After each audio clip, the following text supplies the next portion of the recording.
9 and 3 both are divisible by 3. 3 divided by 3 gives us 1. 9 divided by 3 gives us 3. 1 times 3 equals 3. And 3 divided by 3 equals 1. But this answer is not right, because according to the order of operations, we must solve parentheses, then exponents, then multiplication and division, and finally addition and subtraction. Remember, if in any expression we have both multiplication and division present, we must work from left to right, and same applies to addition and subtraction. Now let's rewind and solve this problem the right way. If you notice, in this expression we have a division and a multiplication operator present here. According to the rules, multiplication and division have equal level of priority, but we must work from left to right.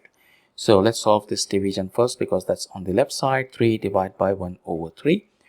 This 3 divided by 1 over 3 involves a fraction here. This 1 over 3 is a fraction. It's not 3 divided by 1 divided by 3. It's 3 divided by 1 over 3. So a number is getting divided by a fraction. What we can do is we can use KCF rule here. Keep, change and flip. Keep means we keep 3 as it is. Change means we change the operator from division to multiplication. And flip means we flip 1 over 3 as 3 over 1 times 9. Now we have two multiplication operators present here. We will just go and multiply these. So 3 times 3 gives us 9. And finally 9 times 9 gives us 81, which is the final and correct answer to this problem. Thank you for watching. Please like the video, comment your answers, and subscribe to our channel.